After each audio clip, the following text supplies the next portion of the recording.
Okay, so in the last 2 days, I have been the receiver of two pens from two different people.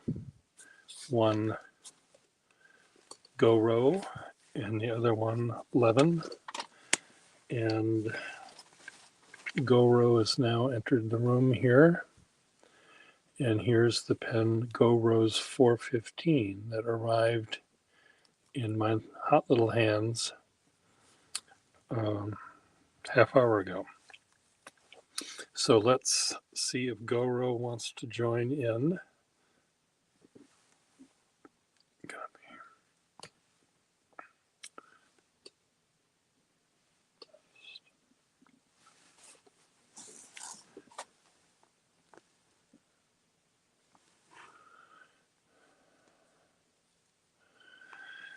So Goro sent me these other pens, Waterman 52 with the Boinga Boinga nib or the artist nib or whatever, stenographer's nib. That's what it was. And he's wanted to know my opinion about it. I've taken it apart. I haven't done anything with it since the last time. And do you have the link, Goro? And then this is a 55, a perfectly delicious 55.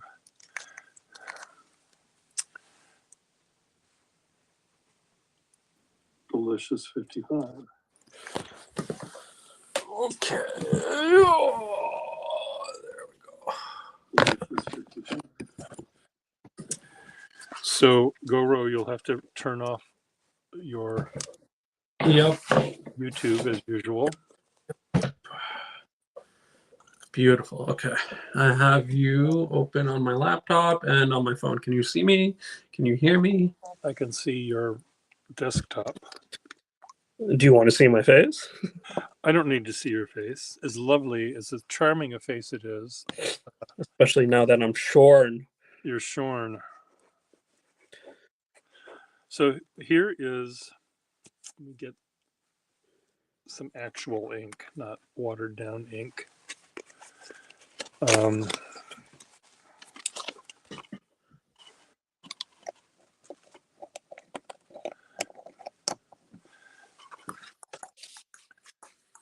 And so here's your 55.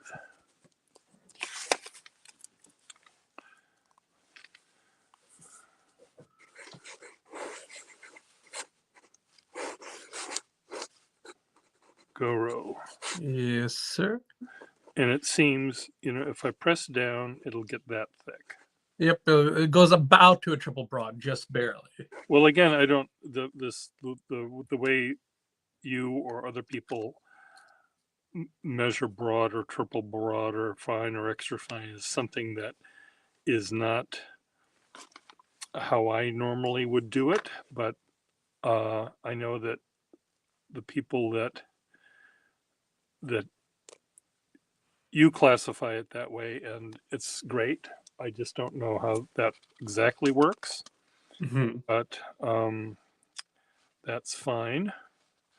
I guess sometimes when people say it goes to triple broad, and I see what triple broad means, and I said, well, gee, that's just broad in my book. But because I've got pens that are older and more broad, I guess, or more flexible, but maybe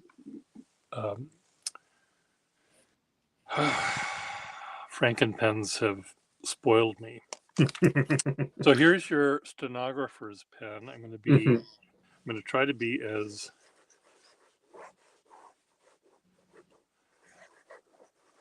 okay. It's a little. Why is it railroading? I don't know, but it's a little softer. It goes a little bit more than the 55. Now these are pens that you've played with in person, right? Both of Yeah, these? so I played with the 55 and the 52. Okay, The 415, obviously, you haven't. you're the fresh hands. So I'm like the king that gets to have my way with the virgin before the groom gets it at the wedding, right? You are very correct.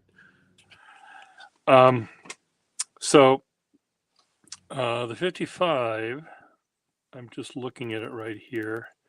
I see, if I look straight down at it, you sort of see the feed um, sticking out a little bit from the Yeah, oh nib. yeah, I can see the curve in the nib right now that you're So, talking about.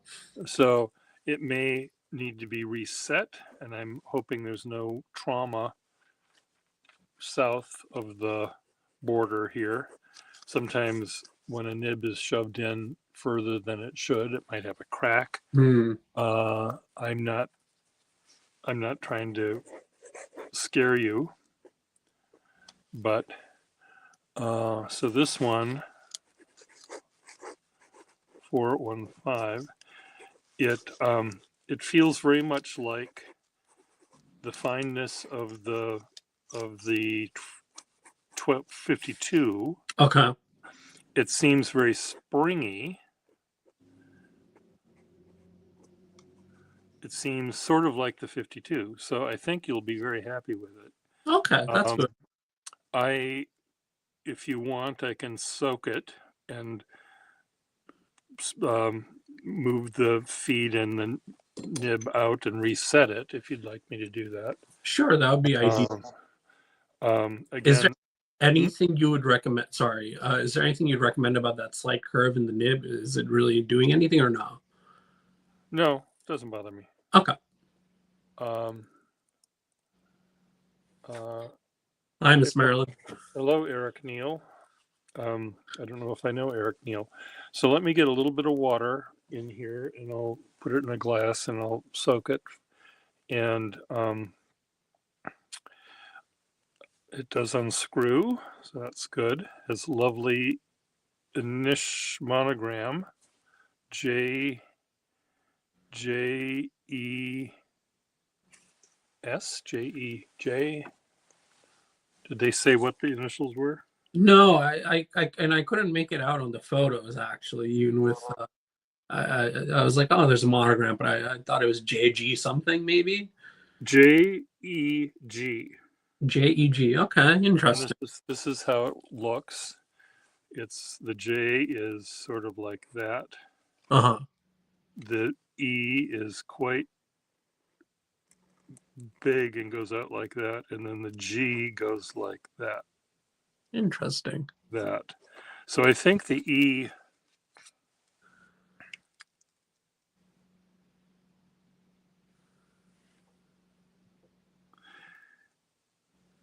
Oh, I see. The G is really interestingly done. I think. I'm getting a little confused now. Why would it do that? Why? What did they do? Well, here's how they make the G, I think. I just need to memorize it first. It goes up like this to a point, comes down like this. Come on, Pierre.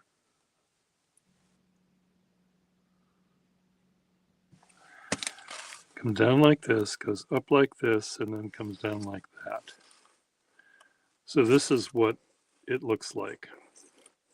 Oh, that's a very. It's a very weird G. And then the E is sort of like this, and it goes on the outside of the G.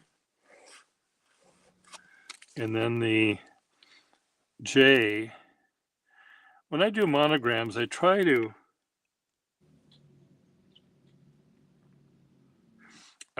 have all of the letters interweave with the other letters if I can. Uh-huh. And the J goes like this. So the G goes all the way into the J. Oh, that's interesting. And this curls down like this. And the J doesn't touch the E at all. It doesn't overlap the E at all, it looks like. Nope. Nope. It's like that monogram I designed for that Russian lady, bride to be, and her American husband that he bought. He bought the Russian, and I don't want any of part of my initial touching his. I thought, oh, That's pretty for God. funny. So anyway, the J does interact with the G, but the E sort of doesn't skirt around. I might have had the E be the balancer, where the E would, maybe connect with the E and the G. Uh-huh. I see what the G is. The G is sort of trying to be this kind of a G, Uh-huh. kind of that kind of a G, and they made a little loop there, but they pulled that down like that, and they did this. So it looks almost like it wants to be a Y, Interesting. but it had a gender reassignment. It had a vowel movement, a consonant movement. A vowel movement. Oh, he says, Ms. Marilyn says that's an ampersand. One sometimes sees that as an ampersand, but usually they have a line going through. They do that to be the ampersand. Yeah. Interesting. Or they do this. So I think this is an E.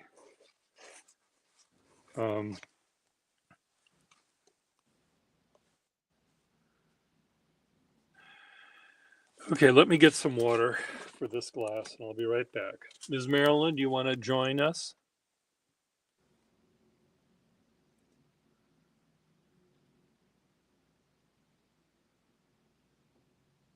Ms. Marilyn is thinking. I'll be right back. She said sure. Okay, be right back. Okay. Wonderful. We'll have a little tete-a-tete. It is a tete-a-tete. No, it's not a tete-a-tete. What do you call it? Triplet. God. Now, for God's sake, can I climb over the debris field in my house? I want to have the TSA come here and take all the parts of my house, bring it to a hangar, and put it all together the correct way. Just like You need a Marie Kondo, uh, one would say. okay, add to stage. Well, hello. Hello. Hello. Hello. How are you? Good. How are you, Miss Marilyn? I'm good. I was just playing with a little toy. Ooh. What toy is that? Toy. Uh-oh. I forgot to turn my camera on. There we are. Can you see this little toy? It looks like a 12 or That something. is a Waterman 12. Ooh. Yeah. Okay, well, This isn't the boinga boingy one. This is stiffy. This is a little stiff. well, there's some. Every once in a while, you need a stiffy. Yep. They come in handy when you're writing a letter and making carbon copies. Mm-hmm. That's what we have Parker's, Pierre. So here is Levin's 412. Let's just see how Levin's pen works. Levin's last name is Wolf. And I like how Ooh, it's like Leavenworth, Leavenwolf. that's cute. It's pretty cool. So I'm going to be teaching a class on a calligraphy class on a Sunday at the Black Raven Marketplace Ooh, nice. in Buena Park. I'm excited about it. I can't wait. And what type of calligraphy are you going to be? This kind, Copper plate? copper plate esque. Copper plate, yeah. Okay. So Pierre, I have a question for you. Yeah. Is the 412 more bouncy or the 52? Oh, the 52. This one or the 52? Mhm. Your Levin's this or your 52? Yeah. I think yours is more soft, and it still scares me a little bit. I know that I can press more than I do, Mhm. but it doesn't say It's a quiet nib. it doesn't say you're pushing too hard. I'm not getting the whispers from it. This is a nib that I understand better. Okay. So I sort of understand how how I can push it around. There are some nibs like that stenographer's nib that is one that I don't know as well, I guess. And I'm just trying Levin's other pens here since they're here. This is another sort of standard candle, standard Waterman. Mm-hmm. It's like those Cepheid variables that they have in astronomy, where they are a special kind of star that pulsates, and it's throughout the universe. They're all the same, and you can tell by their pulsations Mm-hmm. how many pulses per month or year or day or whatever, how big they are. Okay. And you can tell by some other factor, you can tell how far away they are. So it was those stars that we have a number of them in our galaxy, the Milky Way.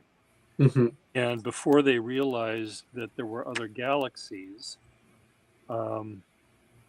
there was this nebula.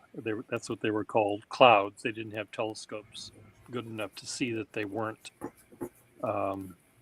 actually galaxies made up of other stars. There was this blinking light in it. And the blinking light said, oh, that's a Cepheid variable. Well, it turns out that when they did the math, they discovered it was hundreds of light years away or thousands of light years away or whatever it was. So it was not in our galaxy. So that's interesting. So they call it a standard. They call it in astronomy a standard candle, because they're not all the same, but the mechanics of them are the same. They pulse regularly, and based on how they rotate around. How well They they get don't blocked do the by the rotation. sun. Yeah. Well, that's the transit transit of planets, but this is more about the type of star, and they can tell how big it is based on how massive it is based on the pulsation, and then they should, based on that, they should know how much light it emits, and then they look through their telescopes, and if it's anyway, they know that they're far away. I guess you would have to look it up. Okay, Ms. Marilyn, so you're going to be doing now. How many students do you have in one of these classes? So it's seven people to a class, and it'll be going for 6 hours. So the class is 7 people for 30 minutes. Okay, I'm sorry. You have 7 people for 6. Oh, you have 30 minutes each per Yeah, 30 minutes per student. per 7 people. But you're teaching. You're not. People aren't just waiting in line for 3.5 hours until you get to them. You give Right. them things to do, and then you check how they're all doing, I presume. Right. And then So, you. well, I'm gonna give them these, which are Okay. the basic strokes. Yeah. You know, Yeah. that I can think of to do the minuscule alphabet, and then I have a QR code that links directly to my YouTube profile, to the calligraphy classes on my YouTube profile, and then if they want to do more, they can go there. I see. So. It's just a short introductory class to Okay. show them what calligraphy can be. I brought like 10,000 different papers with me. I'm going to bring like some weird instruments, some erasable pens. I'm going to bring some flexible fountain pens and my normal, clicky pens and stuff. Good. And show them that you can. Mr. G, how do you spell your name? It's spelled G-A-U. G-A-U.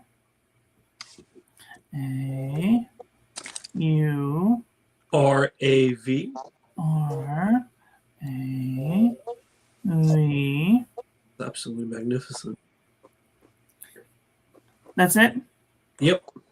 And the V is silent. You turn that to a U. Well, yes and no. It just kind of depends on which language you're saying it in. So How do you pronounce this? Goro, like Goro. Goro. Okay. like go row your boat. Go. Yeah. Yeah, that's I what got a he little said. theme song that comes along with me. And your but in another language. If it were spelled in English, that's how I'd imagine it to be spelled. Yeah, it would literally be G-O-R-O-W. Oh yeah, Goro. There we go. There's actually a what is it? It's like one of these games. I'm forgetting what it has. It's not Fight Club. Mortal Kombat. They have a character named Goro who has like 4 arms. Oh wow. Yeah. Now, in other languages, Goro, Mm-hmm. how? Let's say you're from India somewhere, right? Yeah. So How would your fellow Indians? I know Indians have many different languages and peoples, but how would people from your homeland say your name? Well, so in the area that my family is specifically from, which is Gujarat, it's the western part of the country. It's pronounced Goro, right? So more similar to Goro, as the Americans would say. If I go further north, if you row northwards, yep. Yeah, if I row northwards, it turns into Gaurav. Okay. And then if I go back south, it turns into Goro again. So it depends on the region I'm in. It's like when I went to Italy the first time. I had taken some what do you think about that? some classes on how to speak Italian, and DHE, meaning 10, DHE, was it was what we had learned, but the Florentines pronounced it DHE, like without SHI, not a CHI. Like DHE as a 10? DHE is the number 10. Yeah. And so it's something that Florentines evidently do. It's like it's just a different way to speak the language. Now, how they speak it that way and why they didn't follow the rest of Italy, I don't know. Well, the Florentines or Florentines or whatever, whatever the hell you want to call them, they're the ones who actually standardized Italian. So standardized Italian, primarily based on the Florentinian dialect. Okay, well, they, except for that, I guess, because I think you say dieci when you're in Rome, you'd say dieci. Yeah. 10 dollari.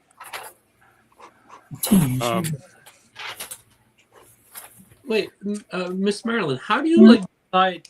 Even this question also applies to you, Pierre. How do you guys decide where you want the Paris of your calligraphy to go? Define parif. It's the squiggly part outside of the letters themselves. You mean a flourish? Flourish, sorry. Yeah. So Flourishes, I do them wherever I think it needs it. My flourishes, think of that kid in high school or that kid in grade school that either never owned a comb or had multiple cowlicks. That's what my flourishes look like. They go hither and yon, and there's no two alike. So when I teach calligraphy, I tell people, if you're gonna do flourishes, you gotta start out with ovals, because most copperplate is done with ovals, and just getting people to do this little shape here, and then going from maybe this to this, and this to that, and just getting used to changing directions. Yeah. And then after that, once you can either do it at the beginning, so you do before you do the letter or after you do the letter. and then usually if you're going to do one at the beginning, you should do one at the end. Or if you go over, then you want to go under too, so that way it looks even. You want to have it balance. Yeah. The flourish most likely should never cause you not to know what the letter is. It shouldn't be so overblown that you don't know what the letter is. Note of that. But Too many loops. I can never get to the flourish. They just never. It never works as I want it to. well, you're too literal. Yeah, literally. Yeah, literally, you're too literal. One of the things I like to do, Ms. Marilyn, for sort of practicing, rather than doing the figure 8 propeller thing you just showed, I sometimes say a fun way to. Well, I sometimes will have a sharp angle in the middle of a flourish. I'll go around, and I'll do something like this with these little V's. Yeah, And those are fun. Who's really good at those? Paul Antonio. He does these weird spirals where he comes to a complete stop and then goes perfectly and consistently in the opposite direction. yeah, I'm they're like, a lot of, oh they're a my lot of gosh. fun. And one of the things that I did when I was learning or trying to teach someone how to loosen up a little bit, I said sometimes it's fun. Pretend you're starting to write the letter J in cursive. So you do this, and then you decide to turn it into a B. And it's just, there's a way where you can create a new letter that didn't even exist before. Or Who's really good at that? Huh? Who's really good at that? Who's that? Michael Ward. Yeah, Michael Ward. This guy, he can go from any letter into any letter. He's just. Yeah, he also loves giving those examples of the penman signature and how to do. And Goro, the penman. Let's say, Ms. Marilyn, what are your initials? MMD. So I do. Let me ask Goro then. Mm-hmm. What are your 3 initials? GPM. GPM. Well, what some of the penman's signatures did, they would have the O row. I'm going to give your middle name. I'm going to say it Peter. Okay. Peter. And your last name, I'm going to say, is Moore. Moore. Let's say that's your name. Go row Peter Moore. Well, what some of these master penmen would do, they would create something that goes like this. They would make a G, and then they would do something like this, do the P, and then go up to do the M.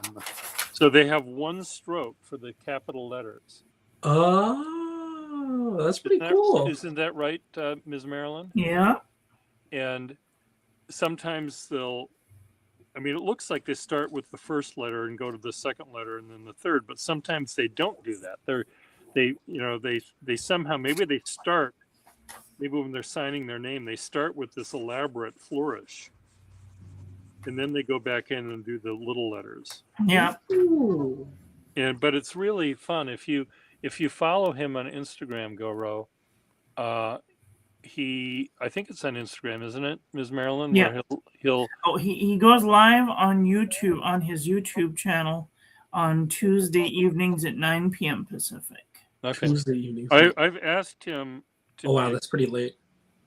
I've asked him to be a guest with me, and he said yes, but he has to, get a few things done first. He's very busy, he said, but I just think it would be fun. He and I had a great time chatting at Philadelphia a year ago. And, he's very much a dip pen kind of guy. He's not a fountain pen kind of guy. And Interesting. though I did give him some fountain pens to try, and these were excruciatingly fine accountant nibs, and he really loved them. He wanted to buy them from me. And I said, well, I really like these too, but so when I saw other ones at the show, I said, these three people have these accountant nibs, go take a look at them. And he did, and he didn't like them as much as he liked the ones that I had. But he, like many purists that deal with dip pens only, they don't like fountain pens. And there was one guy at the Philadelphia Pen Show. He's part of the Philadelphia Calligraphy Guild people. I said, well, what do you write your grocery list with? Oh, just a ballpoint pen.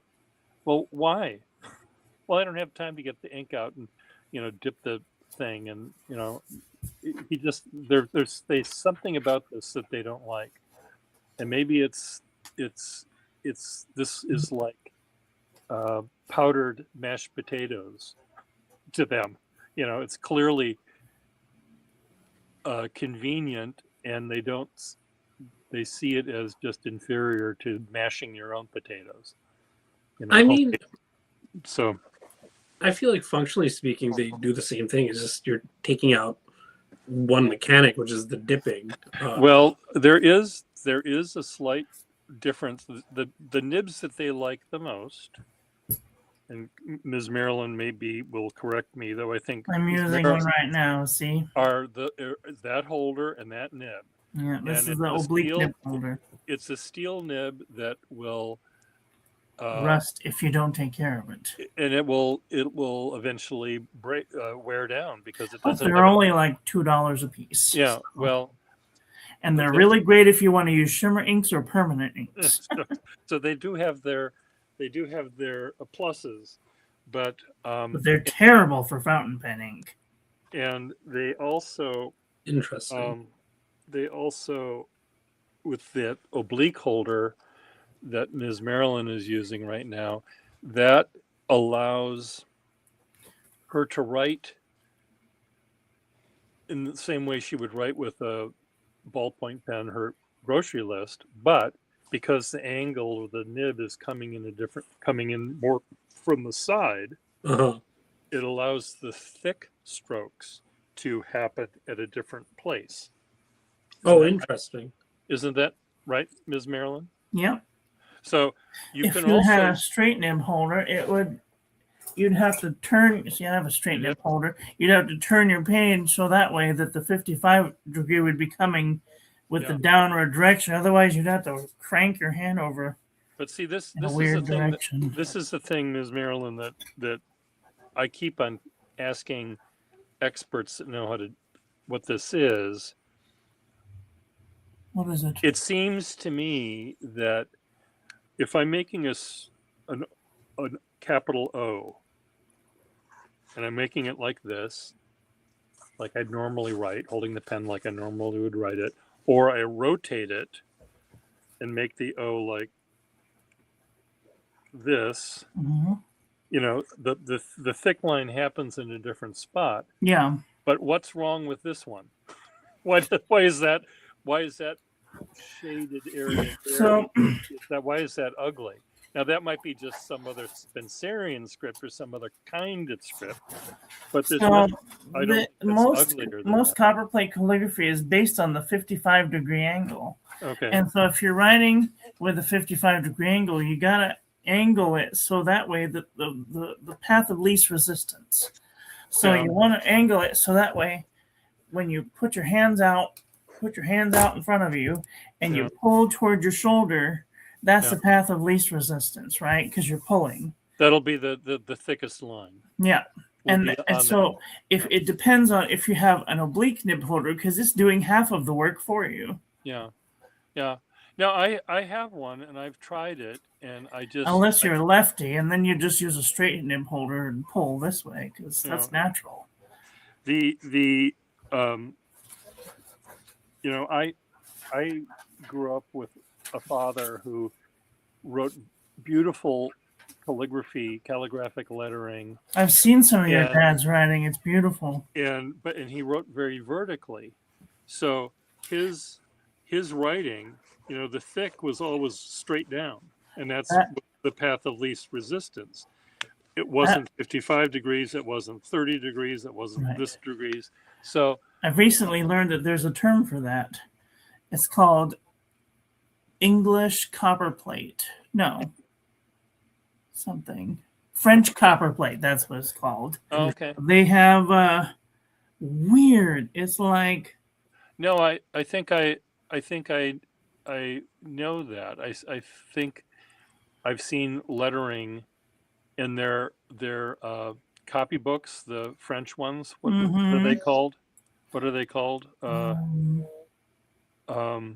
It's a company that makes paper. Clairefontaine. Clairefontaine. Clairefontaine. Oh. And I think that they have vertical guidelines, don't they? Well, they have vertical guidelines, but they also have little tiny ones that go this way. There's 5 of them that go this way, which is Yeah. a weird And number. French ruling, that's what you're calling. That's It's- what you're talking about. Yeah, and that's also really cool too, because their lowercase letters are proportionally smaller than what we normally do, I think. Definitely. But So- those are meant for teaching like very small, very minuscule lettering, like To do labels on bug jars, yeah. is genus and species labels. That's about as small as I can get with. And this is a wide ruled composition book. Yeah. I can get about that small before I got to put some glasses and a microscope on. I bet you look great with a microscope on. Hey, where do you have? I'm always holding this up to my eye and be like, what does this say? My roommate caught me once. She's like, how many glasses do you need? Oh, I have the same loop. Oh, you do? That's a good Yeah. one. I highly recommend it Right. because I had my eyeballs on like this. And then I had my glasses out like this. And then I had my eyeball on like this. Like a crazy person. Oh, geez, that's like 4 different layers right there. Here's a pair of As glasses. close as I get to a microscope So these here's days. where my forehead goes, and then I've got these things that come down. Oh, those are cool. and then I can become, by turning this knob here, the things go Oh, they get closer, or farther further away. apart depending on Oh, that's so cool. what part of the watch I'm fixing, I guess. Yeah, I was gonna say those are watchmakers or like jewelers' glasses. Yeah. Well, most watchmakers have just the one thing that comes down over their one eye. Monocle. Well, it's sort of a monocle, but it's fitted on their glasses, and then they drop it down. I also I have think it's these. still considered a monocle. I also have these Monocular. that are magnifying glasses. They got the big plus sign there, and these are. Oh, geez. You know, there may be two. You know, Oh my they're gosh! 2 Speaking to of 3, but they're really, really heavy, and they keep falling off my head. I recently got these off of TikTok Shop, and they're called Progressive. Yeah. Can you see this? Like as you Oh, get I heard about top, these. they Yeah, get less, but if you get towards the bottom, they get way more. yeah. But like I can't use them; they make everything blurry. I don't know why. Maybe my eyes aren't made for those. But I sure like these tiny ones. They're so cute. They're so little. Wait, so Pierre, I have a question about the Yeah. 415. So would you say that the nib is softer than the 55? It's a little softer, I think. Okay. Let me go back to my chart here. Your Oinga Boinga chart? I'll just draw it again. I don't know where your chart is. I don't know where your 415 is either, for that matter. Oh, your 415 is in here again.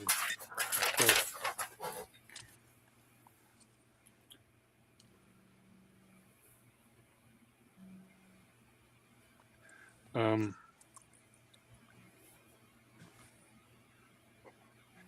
yeah, I think so. I think it's a little softer. It wants to. It's one of those that you have to sort of. I like a pen like this because it makes it easy for me to do a certain kind of lettering. Uh-huh. And I think they called it stitch lettering, where you can Oh, that's fun. do that kind of stuff. And it looks like it's embroidered or, sewn. And Oh yeah, that's actually one of the things I like doing with my. I'll show you. So this nib likes to do that. It's still not coming out of the. I'm just trying to figure out. I'm trying to pull the. Okay, the nib is now pulled out further.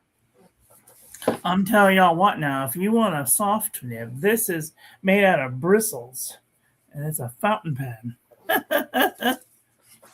And look at the crazy line variation you get with that. Oh, wow. So that's a brush pen. Yep. I have one of those. I think a It's Micron. got a reservoir and everything. Yeah.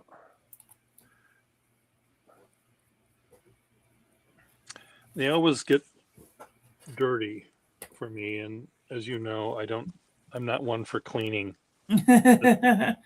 I don't like cleaning. I just need to because I'm an ink reviewer. I don't want to go from a yellow ink to a blue ink and end up with a green ink. Yeah, I know Pierre was making fun of me for the fact that I have the tendency of just switching my pen inks on a whim. It's a bit of an issue. I mean, like, okay, if you're going for that type of a look, then there needs to be a method to the madness. I have a Jinhao 992 that I put like a red cartridge in, and then I write with it a little bit, and then I put a yellow cartridge in, and that makes it turn orange and then into yellow, and then I put a blue one in, and that turns from yellow to green to blue. So you got to do a progression. You can't just go straight to the mud. yeah. Well, otherwise you're gonna get purple or black or brown. Goro and Miss Marilyn, let's say you had 6 inks you really love. 6 inks? Oh, that's That's- easy. Yeah. Just have 2 pens with black ink, 2 pens with red ink, 2 Oh pens. no, we can't do any of that. So I can't do 2 pens with black ink. One would have to be a dark brown. 2 blues, maybe. Is there some reason why you, when you have a pen that has black ink in it, Mm-hmm. and you have a pen that has red ink in it, is there some crazy reason why you suddenly want to have black ink in the pen that has the red ink, or can't you just write with the black pen? Here, I'll show it. Well, so it's a yes and no situation. So, Well- like when I For instance- love this ink here. It's called Diamond Spiced Apple. It's got gold particles in it, and it's a red, deep red ink. I love it. It's kind of like Ooh. blood with sparkles in it. wait, so actually, this is a good question for you, Miss Marilyn. Yeah. So I use Iroshizuku inks almost. Oh, I love the exclusively. Roshizuku inks. They're the best. And I even Except use for bladder pens. Don't put a Roshizuku in a bladder pen. It will kill your pen. I have Iroshizuku in 2 of my bladder pens. Uh-oh, you should wash them out immediately I know, but because they will eat the sack. And then you'll have to replace the sack.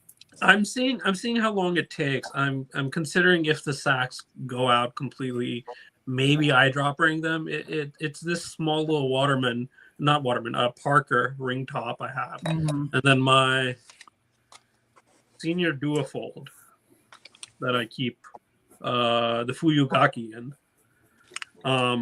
So far it's been so good. I haven't had any issues. It's been 2 years for the senior and about a year for the ring top. So far so As long as you're good. comfortable replacing the sacks, then it doesn't matter. You can do it all you want. I'm just Yeah, I letting mean, you worst know. case, I can send them off, right? Yeah. I think it's something I'll pick up at some point. What- But here, Just let me give you both and anyone listening a little warning. Every time you take a section out of a 100-year-old pen, it's one more Yeah. time until it cracks or it breaks. There's no reason, I don't think, why you because they're old, and one day when you're putting it together again after you wash it all out or change the sack or something, there might be this little invisible particle of junk Mhm. that's on there, and you makes it thicker, and you crack the barrel. So it's Yeah. easier. I mean, if it's a modern pen or The tolerances get mucked up. So I mean, yes, every time you take something apart and put it back together, there's one little molecule of hard rubber or a couple more electrons fly off or Yeah. whatever happens when you're doing this, and you'll end up with a broken pen or a pen that has a loose section or something. So it's just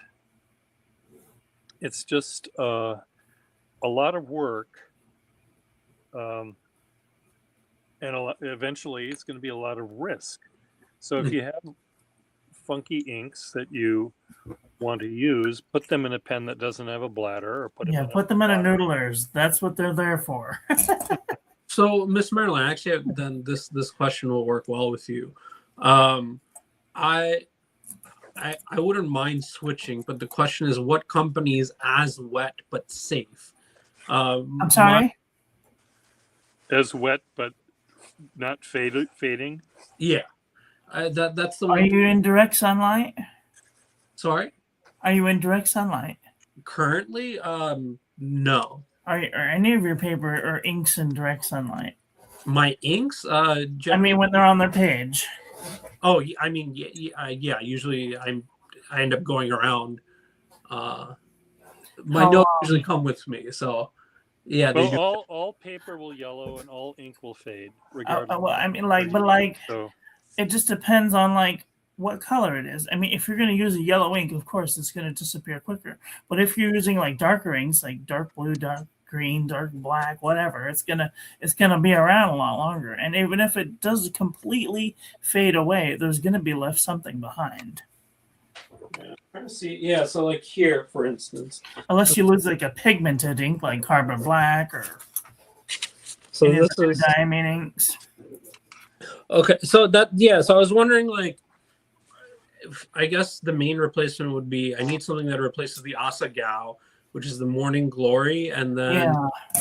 I need like something that's like a black blue that I can put in basically. Oh God, my new favorite one right now is Diamine Burr. It's got shimmer in it though. Ah, that's the thing. I'm not a shimmer guy. Yeah, but if you don't put the shimmer in the pen, if you just ink it like a normal pen and you don't shake the bottle, then you don't get all the shimmer. I didn't shake the bottle in this one. Let's see. Interesting. Come on. You can do it.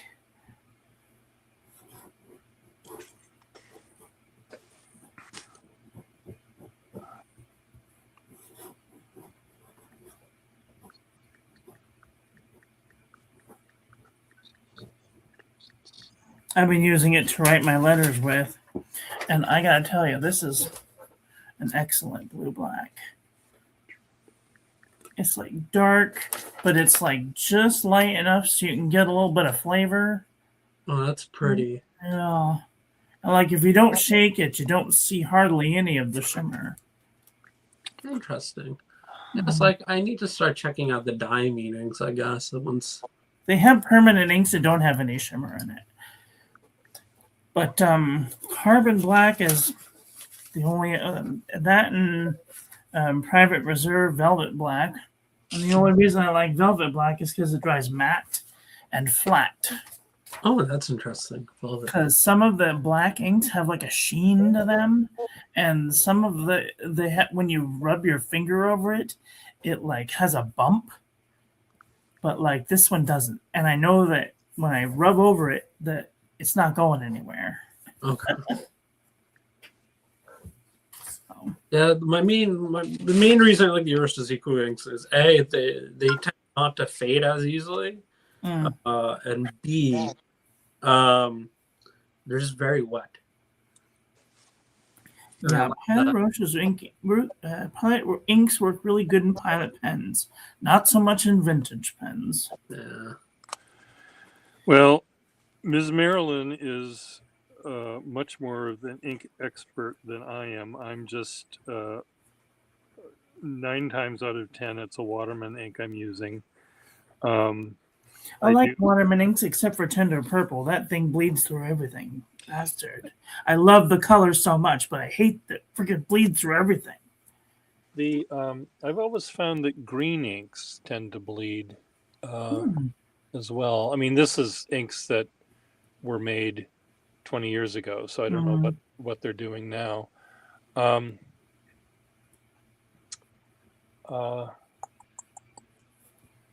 So tomorrow at noon my time, I think, I'll be doing drawings with my friend Trister. We're going to be drawing a beefcake from a photograph of this muscle-bound beefcake from Australia, I think. And Trister is an artist like me who loves drawing guys.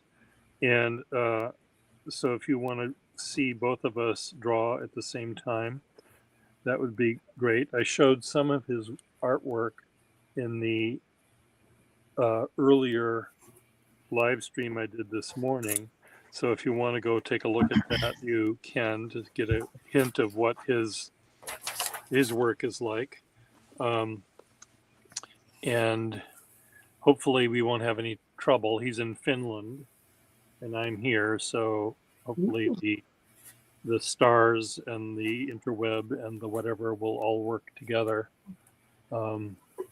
with us. And I think we'll have a fun time. Trister also bought some vintage pens from me, and he really loves drawing with them. He uses Waterman ink, and then he gets out a little paintbrush with water and dissolves things. So he has these beautiful ink wash drawings. I'll just show you a picture of him right now since I have the power to do that.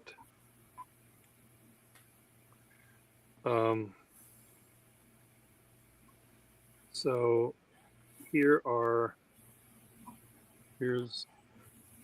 a drawing he did with my pens, I think, a vintage, well, maybe not. But he also does drawings Oh, with interesting. watercolor and markers, and here's one that he did in ink washes, very brightly colored things for the most part. And I'm just always amazed at how he's able to draw the torso that includes The a shadow. muscles, shadows, hair, body hair, and tattoos. And it all works together. It's insane how he can get the skin to you look translucent at points. It's Oh, quite amazing. And his work is, I mean, he can draw in many different styles as oh well. wow. Here's some I more. have to send me a picture of that purple thing. What purple thing? Of that purple thing that you just showed. This one? Oh, No, that's not the purple. no. You want well, I'll just send you his name, Ms. Marilyn. Is this the purple thing? No. It was like a muscly thing. Well, this one. That's no. No. No. No.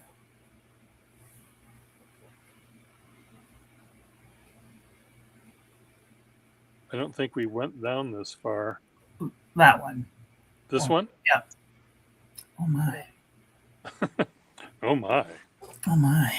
Are we Oh, getting the vapors there, Ms. Marilyn? Inwardly, downwardly, pulsating, thriving.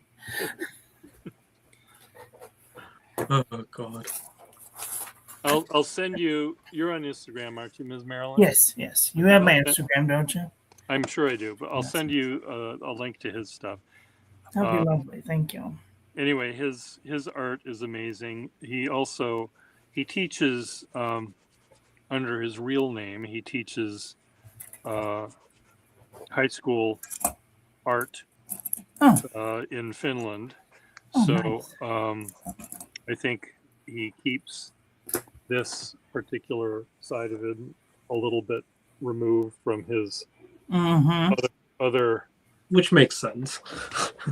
You don't want your students coming across your nude sketches. Well, You might find yourself in a pickle. in a pickle. Ooh, a very serious pickle. So I mean, I think Ooh, Europe say less. is not as freaked out by there's this teacher in Florida, school teacher in Florida who showed his 8th graders or something in the art class a picture of Michelangelo's David. Oh, that's quite normal. And he was fired. Are you serious? Yeah. He was fired, and My God. and there, this very right wing sort of Christian thing I follow just to yell at them for hypocrisy.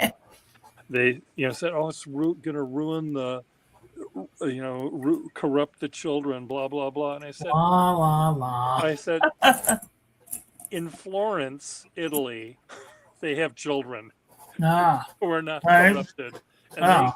they get to see it every day on the way to school, and it's lucky them. and it's 20 feet tall, for God fuck's sake. So, it's not going to hurt anyone to know that men have winkies. I just want to let you know. It's okay. Back to pens for a second. I want to let you know that you could put a number 2 nib on a Noodler's nib creeper. Oh, interesting. A number 2 Waterman nib. Waterman nib Okay. On a what? on a Noodler's nib creeper. Noodler's Nib Creeper.